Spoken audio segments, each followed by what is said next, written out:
لاہور کے اندر ایک بہت ہی مشکوک ٹرانسجینڈر پارٹی کے بارے میں لاہور اگست 2025 یہ پرفارمنس ہوئی. کچھ ایسی ویڈیوز بھی ہیں جنہیں ٹی وی پر تو نہیں دکھایا جا سکتا. خبریں آئیں کہ جی وہ میجسٹریٹ صاحب جو ہیں انہوں نے ان کو ڈسمس کر دیا. پہلے ان کو پکڑا, بڑی وہ وائرل ہوئی خبر. ہمیں پتہ یہ لگا کہ 1 اگست کو لاہور میں ایک اسٹوڈیو بک کرایا جاتا ہے. ٹرانسجینڈرز کا ایک ایونٹ ہوتا ہے جس کے اندر 40-50 لوگ بھی شرکت کرتے ہیں, 5-7-8 پارٹیسپینٹس ہوتے ہیں جو پرفارم کرتے ہیں. مین آرگنائزر تھا وہ یہ ایونٹ کے فوراً بعد 1-2 دن بعد ملک سے باہر چلا گیا. وہ ٹورنٹو بیسڈ ہے. یہاں ہر باؤنڈری کراس ہو گئی تھی. اتنی فحاشی تھی اس میں, جو کپڑے تھے وہ بغیر مطلب آلموسٹ کہ انہوں نے نئے کپڑے پہنے. اسلامی جمہوریہ پاکستان میں اس قسم کے ایونٹس کا ہونا یہ بڑی خطرے کی نشانی ہے. بہت لوگوں نے شیئر کیا, بڑا غم و غصہ تھا بیکاز وہ ویژولز فرینکلی بہت ہی obscene تھے, بہت obscene تھے. یہ سارے آدمی تھے جو عورتوں کی کپڑے پہن کے وگز پہنے ہوئے تھے, میک اپ کیا ہوا تھا, دجال کی آنکھ بنائی ہوئی تھی اپنے. دین سیٹینک وہ جو ہارنز والی کاسٹیومز تھے, they were 2 males on stage and they were being physical. I don't know, ہمارے آڈینس نے بھی شاید دیکھے ہوں گے. ہم کوشش کرتے ہیں یہاں پہ بلر کر کے چلا دیں. اور یہ ایسا نہیں تھا کہ یہ کوئی ایونٹ پاکستان سے باہر ہوا, یہ لاہور کا ہی لیجٹ ایونٹ تھا. باقاعدہ طور پر جن لوگوں نے آرگنائز کیا تھا انہوں نے اس کو اپنے انسٹاگرامز اور ان چیزوں پہ پوسٹ کیا ہوا تھا. 5-5 ہزار روپے کا ٹکٹ لگایا ہوا تھا. تو یہ بھی نہیں کوئی پرائیویٹ پارٹی تھی کہ بندہ کہنے جی پرائیویٹ پارٹی تھی. وہ no, it was an actual advertised event. اس کے بعد یہ ڈسمس ہو گیا. ابھی سنا ہے کہ جو وہاں پہ DIG ہے جو پولیس کے, انہوں نے کہا ہے کہ جی ہم اس کو چیلنج کریں گے. تو now the good news is انہوں نے کہا کہ ہم اس کو چیلنج کریں گے کہ اتنی جلدی ان لوگوں کو ڈسمس کیسے کر دیا. وہ تمام چیزیں جو ہمارے پاکستان کے کلچر کے خلاف ہیں, ہمارے جو شرعی تقاضے ہیں یا جو ہماری سوسائٹل نارمز ہیں ان کے خلاف ہیں, تو وہ ہرگز اس کی اجازت نہیں ہے. بیکاز یہ تو سامنے ہو گیا کہ فحاشی اور اوریانی اور جو بھی کہہ سکتے ہو آپ اس چیز کو, اس کی بدترین اگزامپل ہم نے دیکھی ہے. دانیال بھائی میں آپ سے پوچھوں گا کہ مطلب یہ کیا ہو رہا ہے؟ جب بھائی ابھی یہ جو پرٹیکولر واقعہ آپ اس کا ذکر کر رہے ہیں,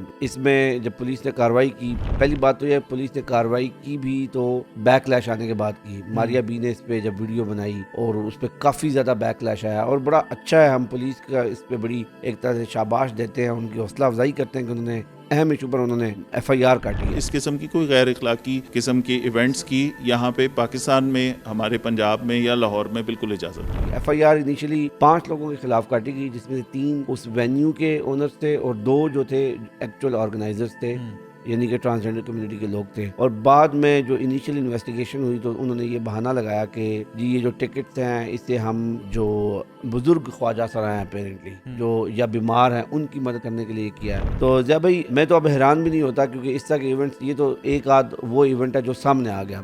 آئے روز ایسے ایونٹس ہوتے ہیں جو کہ پبلک آئی میں نہیں بھی آتے ہیں, سیڈلی کہنا پڑتا ہے, لیکن یہ کوئی بہت عجیب سا ایونٹ نہیں تھا اس طرح سے. کیوں؟ کیونکہ اس سے زیادہ بدترین ایونٹس ادھر اسلام آباد میں, لاہور میں اور کراچی کے اندر آئے روز ہوتے ہیں, اور رمضان کے مہینے میں بھی اور محرم کے مہینے میں بھی ہوتے ہیں. اب سوال یہ پیدا ہوتا ہے کہ کیوں ہوتے ہیں اور ان کے حوالے سے کیا کیا جائے. تو اس میں زیادہ بھائی ایک عرصے سے ہم بھی چیختے ہوئے آ رہے ہیں. آپ کو یاد ہوگا کہ جب 2018 میں جب بل پاس ہوا اس ٹائم تو لوگوں کو پتہ نہیں لگا کہ بل پاس ہو گیا ٹرانسجینڈر لا. ہم لوگ بیسکلی سینیٹر مشتاق, میں, راجہ ضیاء الحق, ہم لوگ 4-5 لوگ پچھلے 3 سال سے جب سے ایکٹ پاس ہوا ہے ہم اس کے بارے میں بول رہے ہیں کہ آپ کو اندازہ ہے کہ پوری دنیا میں اس طرح کی کوئی لاز نہیں ہے جو اسلامک جمہوریہ پاکستان میں پاس ہو گئی. اس کے بعد جب شور وغیرہ ہوا تو 2023 میں فیڈرل شریعت کورٹ کی ججمنٹ آئی, اور اسی ٹائم 2021-22 میں یہ سینیٹر مشتاق نے ایک امینڈمنٹ بھی ڈالی, اور کافی زیادہ اس پہ بات ہوتی رہی اور یہ خبروں میں بھی آتا رہا. بہت بڑی تعداد ہے لوگوں کی جس کو یہ لگتا ہے کہ اس ٹائم جو یہ جو ٹرانسجینڈر لا والا جو سارا ایشو تھا نا, یہ اس ٹائم سیٹل ہو گیا تھا, جبکہ ایسا نہیں ہے. بھائی آپ کو یاد ہوگا کہ گو کے فیڈرل شریعت کورٹ کی ڈیسیژن آئی, بالکل اس میں سینٹ میں بھی امینڈمنٹس آئی تھیں اور اس پہ بڑا کام بھی ہوا, بعد میں ایک مشترکہ بل بھی آیا. لیکن جب بھائی ٹرانسجینڈر لا آج بھی اتنا ہی اپنی جگہ پہ کھڑا ہوا ہے جتنا وہ 2018 میں تھا. ٹرانسجینڈر لا وہاں کا وہیں ہے, ایک نقطے کی بھی امینڈمنٹ نہیں ہوئی, بالکل 100% انفورسڈ ہے. اب 7 سال ہو چکے ہیں باقاعدہ اس ٹرانسجینڈرزم اور یہ جو آپ کی ہوموسیکشوالٹی ہے اس کو لیگلائز ہوئے ہوئے پاکستان میں, ایک طرح سے آپ کہہ لیں کہ اگر آج میں جاتی ہوں اور نادرا پہ جاتی ہوں, میں کہتی ہوں کہ جی ہاں میں بایولوجیکلی ایک عورت ہوں لیکن میں فیل کرتی ہوں کہ میں ایک آدمی ہوں, تو وہ مجھے نادرا ایک میل کا پاسپورٹ بنا, آئی ڈی کارڈ بنا دیں گے, کارڈ دے دیں گے, اور ان کو لیگل کور بھی حاصل ہے. اصل میں ایک اور مسئلہ یہ ہوا کہ جب ٹرمپ صاحب حکومت میں آئے, صحیح ہے, اور انہوں نے اعلان کیا کہ ٹرانسجینڈر کے حوالے سے جتنی بھی پالیسی تھی انہوں نے اسے ریورس کیا سارا کچھ,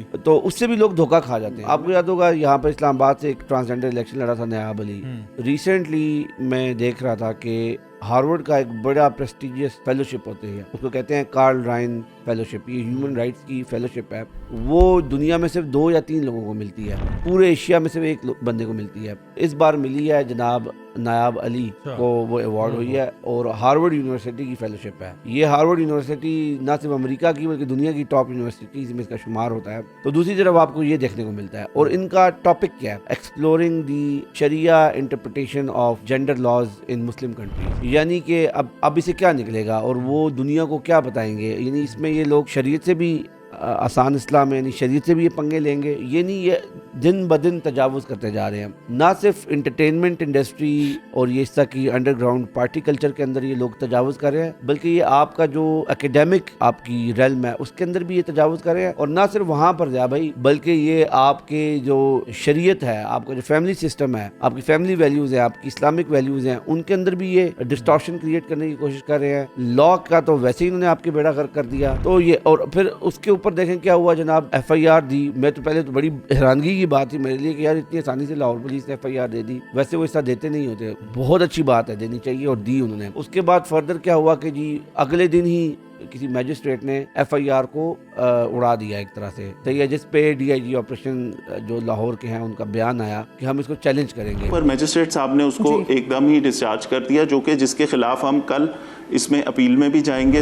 بھائی یہ پوری سچویشن ہے, اور میرا یہ خیال ہے کہ اس کا منطقی حل جو ہے نا وہ یہی ہے کہ اب ہم حکومتی سطح پر اور قانونی سطح پر اس کا باقاعدہ طور پر راستہ روکا جائے. اس کے لیے ہم 2018 سے کوشش کر رہے ہیں. کبھی بہت زیادہ ہمارے قدم تیز آگے بڑھنے لگ جاتے ہیں, جیسا کہ جب شریعت کورٹ کا ڈیسیجن آیا, اور پھر سیٹ بیکس بھی ہوتے ہیں, لیکن ہم لگے ہوئے ہیں انشاءاللہ. اور یہ حق اور باطل کا مارکا ہے. یہ اس طرح کے جب واقعات آتے ہیں تو لوگوں کو دوبارہ سے ایک طرح سے جاگ آتی ہے لوگوں کو. پرابلم کتنا بڑا ہے. میں یہاں پہ نا جو ڈی آئی جی فیصل کامران ہے جنہوں نے اس کے اوپر ابھی کہا کہ ہم اس کو چیلنج کریں گے, ان کو بھی خراج تحسین پیش کروں گا کہ انہوں نے واقعی میں اس کو ٹیک آن کیا کہ he is not taking it lightly. سختی اس لیے زیادہ ہے کہ مجھے پتا ہے کل میری بیٹی بھی اسی معاشرے میں پیاری ہوگی, کل میرا بچہ بھی یہاں پہ ہوگا. یہ مسئلہ اتنا ہلکا نہیں ہے جتنا آپ سمجھ رہے ہیں, اور آپ چاہتے ہیں کہ یہ معاملہ رفو چکر ہو جائے. یہ ہمارے اگلی نسلوں کا سوال ہے.